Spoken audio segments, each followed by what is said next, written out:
Welcome to part 2 of our masterclass, How to Price a Job Correctly. In part 1, we looked at what every professional quotation should include before it is sent to a customer. Now we're going to tackle one of the biggest problems in the trades. How much should you actually charge? Many self-employed tradespeople simply pick a number, copy what competitors are charging, or use the same hourly rate they've used for years. The problem is that very few of those rates are actually profitable. By the end of this session, you'll know exactly how to calculate an hourly charge-out rate that covers your wages, your business costs, and leaves enough profit to build a successful business.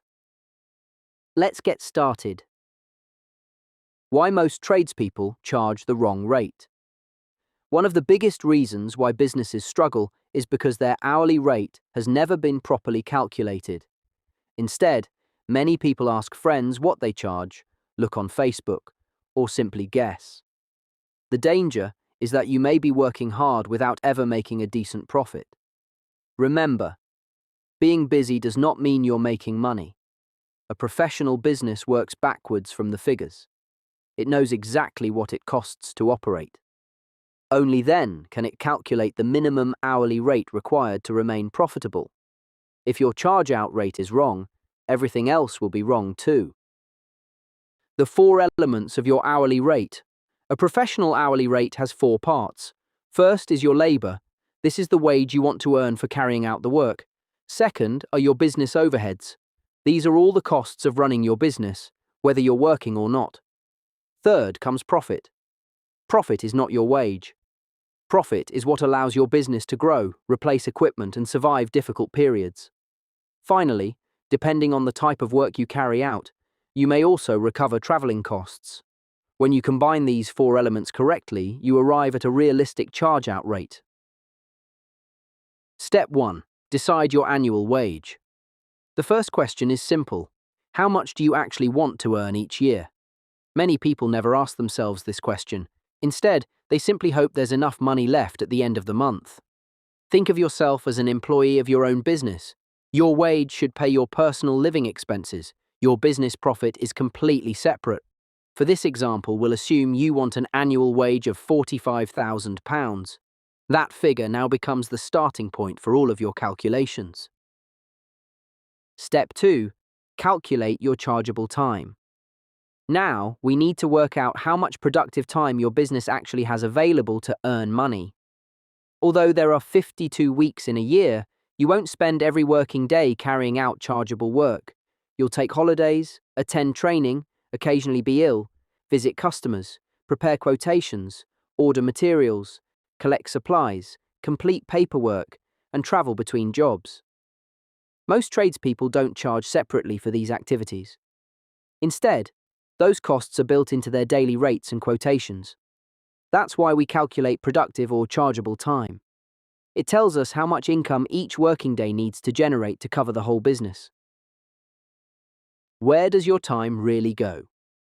Although you may work well over 2,000 hours each year, only part of that time generates income directly.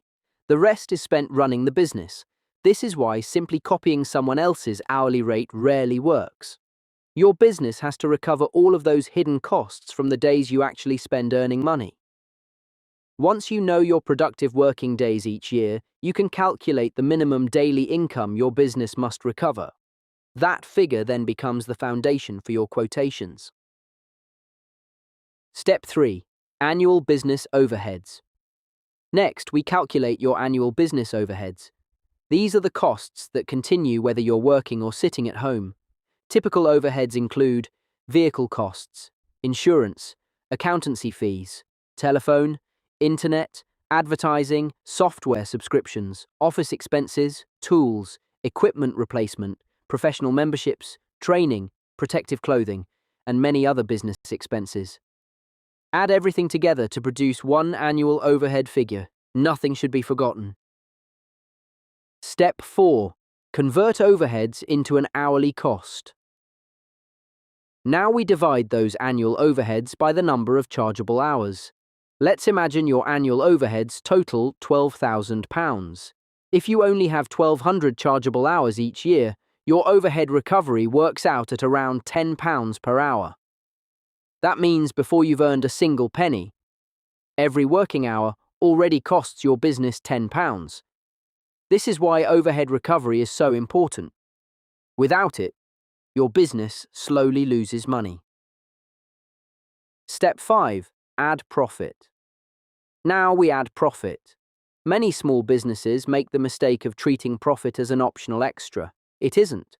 Profit pays for replacing your van, buying new tools, investing in equipment, expanding the business, and coping with unexpected costs. Without profit, the business simply stands still. Aim for a realistic profit margin that reflects the risks involved in running your own business.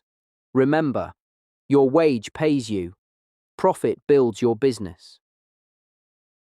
Complete worked example. Let's bring everything together. We'll use an annual wage of £45,000, annual overheads of £12,000, 1,200 chargeable hours. Add the hourly wage recovery. Add the hourly overhead recovery. Finally, add your required profit.